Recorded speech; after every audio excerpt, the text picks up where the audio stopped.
Hola, ¿qué tal? Esto es, como toda la semana, Resumen Latinoamericano TV, un programa que realizamos desde Latinoamérica para todo el mundo y que, como ustedes saben, tratamos de acercar otro tipo de información a la que los medios hegemónicos nos tienen acostumbrados y sobre todo esas informaciones que los medios hegemónicos tergiversan o ningunean. Y hoy vamos a tener un compañero, un invitado especial, un gran amigo que es Alan Barbosa Letón. Él es de Costa Rica, es periodista, es de un medio alternativo que se llama La Canalla.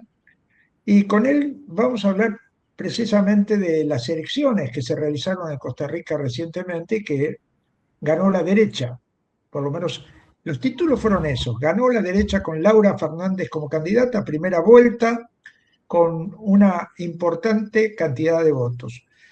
Alan, bienvenido a Resumen Latinoamericano y a boca de jarro te pregunto, ¿quién es Laura Fernández? Bueno, para empezar, un saludo a tu audiencia, un saludo, Carlos. Siempre es un placer, un gusto conversar con vos. Eh, una aclaración que creo que es importante. No, los titulares, si se tituló ganó la derecha, creo que se quedan cortos, ¿verdad? En el caso costarricense, ganó la ultraderecha. Ganó la derecha buquelista, la derecha mileísta, la derecha que tiene como proyecto histórico, como plan de gobierno en el corto plazo, la buquelización de Costa Rica y la aplicación de las medidas económicas que ahora mismo en Argentina está sufriendo el pueblo argentino de manos de los libertarios liberticidas de Milei, ¿verdad? Eh, y la segunda aclaración importante es, Laura Fernández gana en primera vuelta, lo cual es importante de señalar. Es la primera vez, como en 3 elecciones consecutivas, es la primera vez que un presidente o una presidenta gana en primera vuelta. Las últimas se habían resuelto todas en segunda vuelta. Pero el electorado se comportó de una manera interesante. El país está partido en 3 sectores, 3 segmentos. Un tercio de los votantes votó por Laura Fernández y la continuidad del cambio. Otro tercio se dispersó en diferentes alternativas y un tercer tercio fue de abstencionistas, ¿verdad? Laura gana con un 48% de los votos de la gente que fue a votar. Y bueno, gana en primera vuelta. En Costa Rica, para ganar en primera vuelta, se necesita pasar el umbral de del 40%. A esto, además, decir que a mayor la cantidad de gente que se abstiene, más fácil llegar a ese 40%, mayor cantidad de gente vota, más difícil llegar a ese 40% de los votos. Laura Fernández es fundamentalmente un títere del actual gobierno, del actual gobernante que tiene Costa Rica, de Rodrigo Chávez Robles, ¿verdad? De hecho, es como la quinta opción que tenía Rodrigo Chávez para llegar para darle continuidad a su proyecto.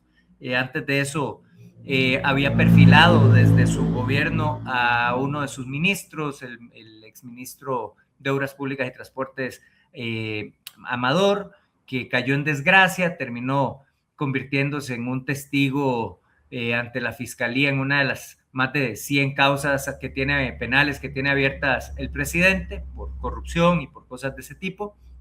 El segundo había sido Mauricio Batalla, que cayó en desgracia también, terminó yendo preso por un caso de corrupción, vinculado también a temas de acoso sexual y cosas de ese tipo, muy del círculo en el que se mueve esta gente.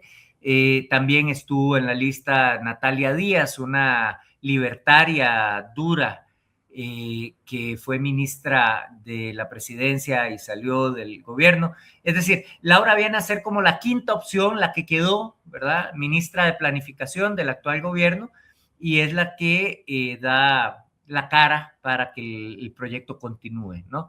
Eh, y Laura Fernández es un personaje que viene desde muy atrás vinculado a los viejos poderes económicos y elitescos del país. Ella fue asesora de Óscar Arias Sánchez en su momento, estuvo vinculada también a un alcalde que hay ahorita en el país, de la provincia de Cartago, que salió salpicado hasta el copete también en otro escándalo de corrupción que aquí se conoce como el caso Diamante.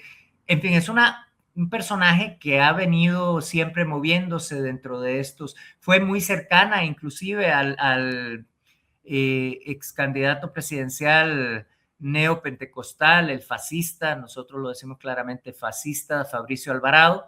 Ella fue asesora parlamentaria de Fabricio Alvarado cuando él estaba.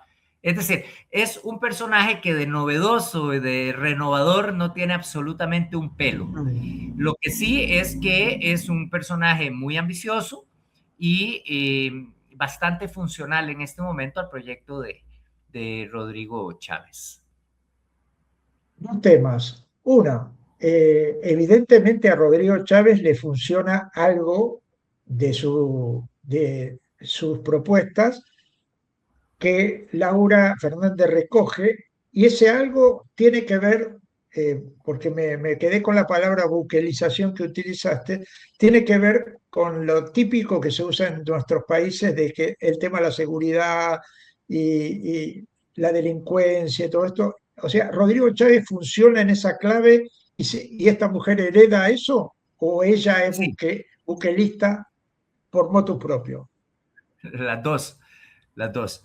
Ella se define a sí misma como liberal en lo económico y conservadora en lo social, ¿verdad? Un par de detalles. Ya anunció Laura Fernández que le va a ofrecer al actual presidente de la República el puesto de ministro de la presidencia para que continúe al mando de la nave. Y él le ha nombrado esta misma semana, 1 o 2 días después de que se da el triunfo electoral de Laura, la nombró a ella como ministra de la presidencia del actual gobierno, ¿verdad? El discurso de Laura, igual que el de Chávez, porque ha sido una estrategia, ha sido el de la mano dura. Laura ha planteado que ella está en disposición de levantar las garantías constitucionales para aplicar mano dura contra la delincuencia.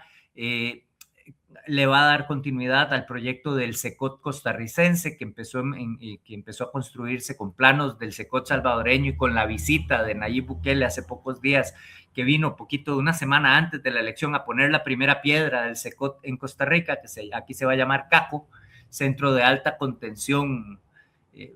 Es la misma lógica, ¿verdad? Y es la continuidad de esa lógica. Cuando Laura recibe los resultados en su casa de campaña y es claro que gana en primera vuelta, ¿verdad? Inicialmente con un 53% de los votos, que conforme avanzó el conteo bajó un 48%, anuncia la creación de la Tercera República, ¿no? Muere la Segunda República y conmigo nace la Tercera República. Y con la Tercera República, pues la refundación de Costa Rica. No le dan las cuentas, no le dan los votos.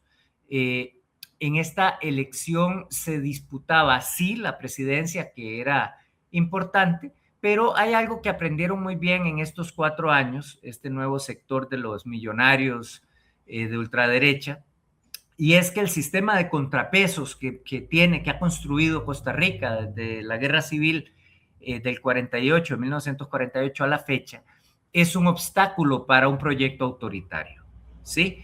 Hay demasiados controles cruzados y el principal de ellos es el Congreso. Y por eso, lo habíamos hablado en alguna ocasión en otra entrevista, la estrategia de campaña de esta candidata fue, y del gobierno, porque el presidente estuvo haciendo campaña política hasta el último día, a pesar de las numerosas denuncias del Tribunal Supremo Electoral por beligerancia, la campaña giró en torno a la idea de que le dieran 40 diputados, que le dieran la mayoría absoluta, todo el poder concentrado. La Asamblea Legislativa de Costa Rica tiene 57 curules y en la elección del 1 de febrero se elegía presidencia y también la renovación de todas las curules del Parlamento. Y ellos apostaban a obtener 38 votos o más en el Parlamento, 38 curules o más. Estuvieron cerca, lograron 31 escaños en la Asamblea Legislativa, no le salieron los cálculos. Ellos llevaban un tarjetón electoral de 20 candidatos, 17 eran de la extrema derecha. Lo interesante es que en la última etapa de la campaña se polariza entre un trinomio que es el trinomio de la socialdemocracia histórica, de la socialdemocracia que irrumpió en los años, en el 2000, el Partido de Acción Ciudadana, y de la izquierda que se mueve hacia el centro. Ese trinomio logra polarizar los últimos días de la campaña, aumenta el número de votantes, los indecisos se disminuyen y se da un comportamiento interesante. A nivel presidencial, eso consolida la victoria de Laura Fernández en primera vuelta, pero a nivel parlamentario, el partido de gobierno absorbe al votante de la derecha y de la extrema derecha, ¿verdad? Y anula prácticamente a los demás candidatos de los demás partidos de extrema derecha. De modo que el Congreso actualmente queda constituido con 31 votos del actual gobierno, de la continuidad de este gobierno, pero el resto de los diputados se distribuyen entre ese trinomio, principalmente el Partido de Acción Ciudadana, el Partido de Liberación Nacional, el Partido Frente Amplio, que todos son socialdemócratas con matices más o menos neoliberales y que le impiden tener la mayoría absoluta a este gobierno con el que entra Laura Fernández. Esta idea de la fundación de la Tercera República está muy conversada, ahora están en una situación un poco más complicada que inclusive el actual gobierno, porque se les cae el pretexto de que no tienen mayoría parlamentaria para gobernar, tienen mayoría simple, pueden hacer mucho daño, manejan los presupuestos nacionales, pueden aprobar leyes, pueden modificar leyes, etcétera, pero los cambios de calado profundo que quisieran hacer, la convocatoria a una Asamblea Nacional Constituyente, la modificación constitucional, la reelección indefinida, consecutiva, el nombramiento de un nuevo poder judicial, quitar al fiscal, etcétera, etcétera, etcétera. Hay un montón de otras cosas que querían hacer y habían anunciado que querían hacer, que con los 31 votos que tienen no les alcanzan. Ahora viene una disputa que va a ser muy fuerte por rasguñar los 7 votos que les hacen falta de estas fracciones para tratar de llegar a ese número, al 38. De esas 3 fracciones, nosotros, es una valoración que hacemos en la canalla, creemos que es muy probable que el voto independiente de una de las diputadas, que es del Partido Unidad Social Cristiana, que solo sacó una diputada, es muy probable que lo tengan, por lo menos para una buena parte de esos proyectos, y los votos del Partido Frente Amplio no los van a tener, son 7 votos, y del Partido Acción Ciudadana hay un voto, la que fue primera dama del gobierno anterior, del gobierno de Carlos Alvarado, Claudia Dobles, quizá lo puedan tener en algunos momentos, sería suicida de su parte, pero no se puede descartar, pero los que sí podrían darle esos 7 votos son los diputados del Partido Liberación Nacional, ¿verdad? Que si nos atenemos al historial de ese partido, no sería de extrañar que algunos de esos diputados terminen sumándose al proyecto del actual gobierno. Por un lado. Por otro lado, otra variable, y disculpa que me extienda, que hay que tomar en consideración es que la fracción del partido de gobierno, si bien tiene una serie de vacas sagradas de figurones que fueron todos ministros o funcionarios de alto rango del gobierno de Rodrigo Chávez, todos con causas penales abiertas, todos buscando inmunidad y por lo tanto con la inmunidad que les da ahora el haber quedado electos como diputados, también hay un número muy grande de estos diputados electos por el actual gobierno que no tienen mucha experiencia política. El partido de gobierno es un partido taxi, ¿no? Es un partido que se crea para la ocasión, entonces tampoco tienen como una estructura partidaria, ni bases sociales organizadas, ni nada de este tipo. Por lo tanto, también no cabría, digamos, no sería de extrañar que conforme vaya avanzando el proceso a lo interno del Congreso, la misma bancada de Laura Fernández empiece también a desgranarse. Es decir, vamos a un escenario en donde la pelea a nivel de Congreso va a ser brutal, va a ser muy fuerte y ahí se definirán muchas cosas. Obviamente las relaciones con Estados Unidos serán prioritarias, ¿verdad? El gobierno de Rodrigo Chávez estaba muy relacionado con el gobierno norteamericano y supongo que ahora esta apuesta se levantará un poco más en función cómo está el continente, ¿verdad? Y sobre todo con el avance de Estados Unidos sobre distintos países. El tema económico, ¿cómo está? Digamos, ¿cómo afecta esto? ¿Cambia algo? O si cambia, supongo que cambiará para peor, para la gente que está sufriendo seguramente necesidades económicas y que estas recetas que dan los gobiernos ultraderechistas siempre apuntan a enriquecer a los mismos y empobrecer a las mayorías. Sí, mira, en el caso costarricense, hay que decir que la estructura social que se construyó a partir de la guerra civil, ¿verdad?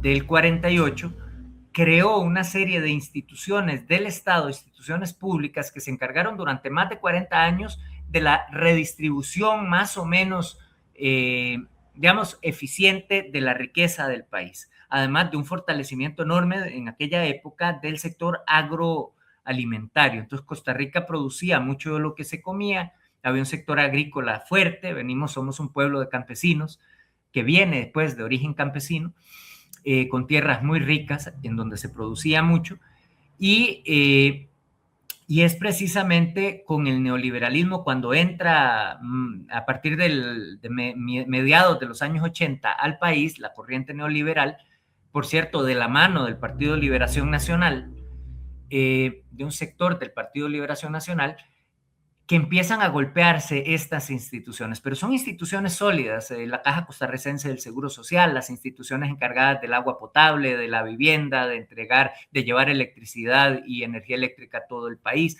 Las diferentes instituciones del Estado han sabido a lo largo de todos estos años, a pesar de los ataques brutales, han sido resilientes y han conseguido más o menos sostener las cosas.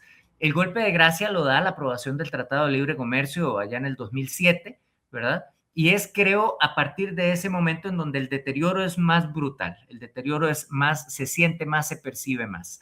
Estamos en uno de los países más desiguales del continente, es uno de los países más caros también del continente, con índices, niveles de pobreza grandes y además crecientes, en donde las políticas neoliberales que este gobierno de Rodrigo Chávez profundizó han venido precisamente a golpear a los más vulnerables de manera más frontal, y eso es lo que va a suceder con las políticas del gobierno de Laura Fernández. Lo han anunciado y lo han dicho, y es muy doloroso porque nosotros en la canalla ahora, el día de la elección, nos dedicamos, porque nos pareció que eso podía ser un aporte posterior a la reflexión del movimiento de izquierdas, nos dedicamos a entrevistar a los votantes de Laura y a preguntarles, bueno, ¿por qué están votando como votan? ¿Por qué no están votando por otros candidatos? ¿Qué es lo que los motiva a votar?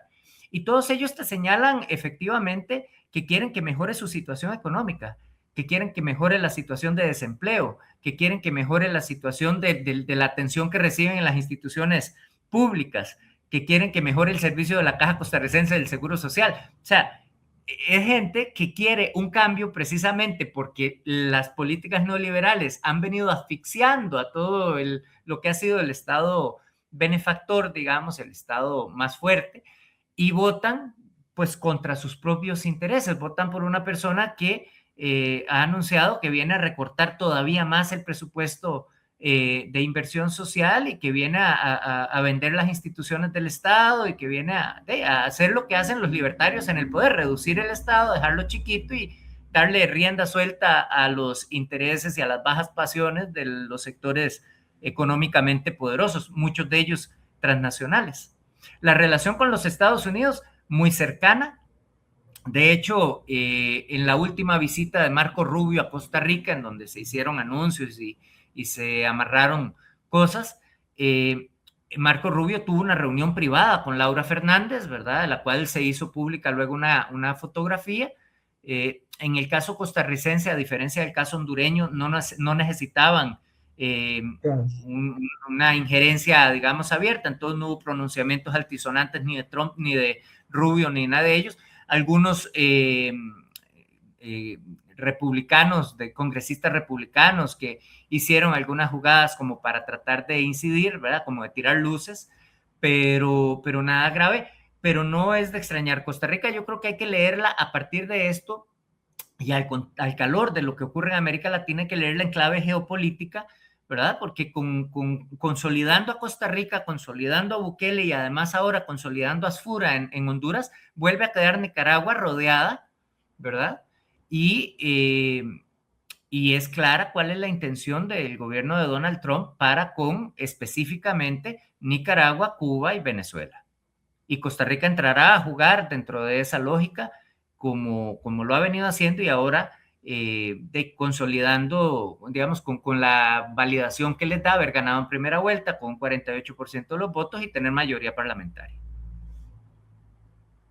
Bueno, en función de esto que estás comentando, yo te diría que me gustaría oír tu opinión sobre cómo estás viendo Venezuela. Sobre todo porque, obviamente, porque Costa Rica va a aliarse con los Estados Unidos sin duda en el hostigamiento a Venezuela y en convalidar toda esta política de agresión militar que ha empezado el 3 de enero. ¿Cómo estás viendo vos que sos un compañero que también ha estado bastante presente en la realidad venezolana? Junto con nosotros en la Internacional Antifascista y en cada una de las estructuras que la Revolución Bolivariana ha plantado para resistir esto que ya se ha hecho realidad de una manera gravísima, ¿verdad? El secuestro de un presidente, de su compañera y la permanencia del gobierno revolucionario, pero con un chantaje y una amenaza, un misil en la cabeza del alto mando de la revolución, apuntándoles. Costa Rica ha sido, bueno, para decirte, Costa Rica no tiene relaciones eh, diplomáticas con Venezuela desde hace ya mucho tiempo, ¿verdad? Eh, Costa Rica todavía hoy reconoce a Guaidó como presidente. Bueno, a María Corina, porque digo, es la continuidad, la política no ha cambiado. Esto que empezó, que fue siempre así con Liberación Nacional, con ciertas reservas, y que después ya de manera más abierta con Carlos Alvarado, con el gobierno de Carlos Alvarado y la continuidad con este gobierno, el de Rodrigo Chávez, la política ha sido hostil hacia Venezuela, hacia el proceso bolivariano, el proceso revolucionario en Venezuela, como no podría ser de otra manera, siendo que quienes gobiernan en Costa Rica son las élites pro gringas de siempre, ¿no? Cambiando de bandera política, pero sí siguen respondiendo siempre a la misma lógica, a la misma dinámica. El gobierno de Rodrigo Chávez reconoció a María Corina Machado y a Edmundo González como ganadores, ¿verdad? De hecho, vino Edmundo al Congreso costarricense, se reunió aquí con el gobierno, los diputados, incluso los que se dicen de izquierda, saludaron a don Edmundo en el Congreso y lo felicitaron por el supuesto triunfo electoral, ¿verdad? Es decir, Costa Rica ha sido siempre, y lo es ahora, y lo seguirá siendo, una pieza más dentro de ese ajedrez, dentro de ese tablero para agredir a Venezuela y a cualquier otro proceso, Cuba o cualquier otro proceso revolucionario en la región. Sigue cumpliendo eso. A diferencia, y ahí hago un señalamiento, ¿verdad? También acá hay un movimiento de solidaridad con estos pueblos que surge dentro del movimiento social, estudiantil, dentro de los mismos grupos de partidos de izquierda, inclusive este que recibió Edmundo, hay un sector importante de las bases de estos movimientos y partidos que es coherente y que apoya y le da su solidaridad a estos pueblos que están siendo agredidos. Entonces, no va a haber ningún cambio. Costa Rica seguirá como país dentro de la agresión contra Venezuela y seguiremos nosotros a lo interno del país denunciándolo y solidarios con el pueblo venezolano, pase lo que pase. Lo de Venezuela es muy doloroso. Es muy doloroso que a Nicolás y a Cilia les esté tocando atravesar por esta situación tan complicada, que es absolutamente ilegal, es un secuestro extorsivo para conseguir precisamente concesiones a la fuerza de parte del gobierno revolucionario. Yo, igual que vos, hago esta salvedad que es importante, y es que en Venezuela, a pesar de los pesares, a pesar de que estamos hablando de una guerra abierta, porque lo que hay en Venezuela es una guerra, aunque no estén cayendo las bombas y los misiles en este instante, ¿verdad? Es una guerra por otra vía, pero esa guerra en Venezuela se da con el gobierno revolucionario en el poder. El control territorial lo tiene la revolución, las comunas, las milicias, la Fuerza Armada Nacional Bolivariana, la Unión Cívico-Militar, el Partido Socialista Unido de Venezuela, y son quienes gobiernan y quienes están al mando en Venezuela, en una situación muy difícil. Delcy y el alto mando están, como decías, con una pistola en la cabeza, y estamos viendo de concesiones que son algunas de ellas muy incómodas, difíciles de digerir, pero comprensibles en el contexto de la agresión que se vive y de la situación en la que estamos. Creo que hay que darle todo el apoyo al mando, al pueblo venezolano que ha sufrido esta agresión tan brutal, que hay que seguir metidos en la batalla de ideas, ayudando a comprender lo que está sucediendo, no prestándonos a la campaña psicológica y mediática que pretende dividir al movimiento revolucionario, tanto dentro de Venezuela como al de la solidaridad con Venezuela, queriendo que nos sintamos traicionados y que abandonemos a ese pueblo, lo cual hay que evitar. Y creo que ahorita no queda más que cerrar filas y aguantar, ganar tiempo. En el entendido de que de la misma manera que los gringos van a patear la mesa y han pateado la mesa cuando han sentido que su poder, su hegemonía está ya en un punto casi de no retorno, de perder esa hegemonía, nosotros también pues hay líneas rojas a partir de las cuales pues también hay que estar en disposición de asumir las consecuencias de ser coherentes, de ser consecuentes. Pues. Pero es un pueblo muy valiente, muy aguerrido y muy claro. Está muy claro en lo que está sucediendo y hacia dónde hay que caminar. Ganar tiempo y sostener el poder político. Muy bien, ya se nos fue un poquito el tiempo. Un minuto te quiero dar para esto. Hacía mucho que no veíamos, nosotros que estamos en prensa alternativa, que sabemos de lo que es el terrorismo mediático, pero hacía mucho que no veíamos una experiencia de guerra cognitiva que llega a contaminar nuestras propias filas, porque muchos aliados, incluso compañeros, compañeras, tentadas por la contrainformación contrarrevolucionaria, también han salido a expresar opiniones frente a estas incomodidades que vos marcabas y que nosotros también atendemos. O sea, cómo el cuchillo y el bisturí entra cuando está bien hecho, cuando se monta muy bien la operación, entra en nuestras propias filas. ¿Cómo lo Claro. ves? Bueno, yo lo que pienso es que tenemos que hacer un esfuerzo nosotros por redoblar la generación de información que ayude a clarificar a los compañeros que dentro de nuestras mismas filas caen víctimas de esos bombazos mediáticos, ¿verdad? Es difícil, uno comprende que es difícil, ¿verdad? Por ejemplo, te pongo el ejemplo de Costa Rica, la campaña mediática contra Venezuela aquí es permanente y es todavía más dañina cuando hay influencers y youtubers y tiktokers y gente que se presenta o se perciben como progresistas ante la presencia de gente tan de extrema derecha, alguna gente que es de derecha menos extrema se ven incluso como progresistas y empiezan a ganar autoridad como referentes, especialmente entre la gente joven, y bueno, se atreven a decir muchísimas cosas desde el desconocimiento y sin haber puesto un pie nunca allá. Yo diría que debemos reforzar nosotros nuestro trabajo comunicacional,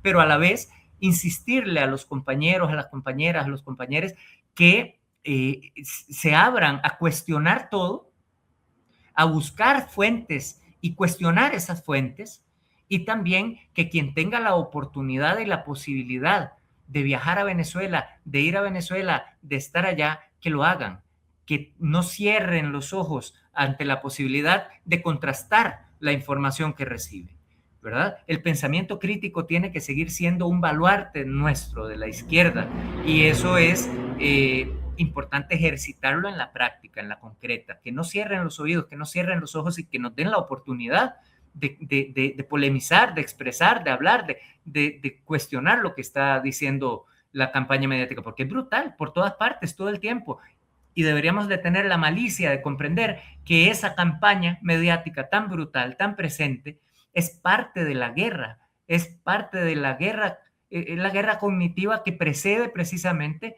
en muchas ocasiones la guerra de los tiros. Muy bien, Alan Barbosa, un periodista costarricense de un medio que se llama La Canalla, y la verdad que nos encantó encontrarte nuevamente por esta vía y seguir debatiendo los temas que nos interesan. Te mando un abrazo Seguiremos. grande y bueno, hasta la próxima. Un abrazo fuerte, saludos a tu audiencia y espero darte un abrazo en persona apenas se pueda. Que estés muy bien, cuídate. Sindicato de Visitadores Médicos, Asociación Agentes de Propaganda Médica de la República Argentina.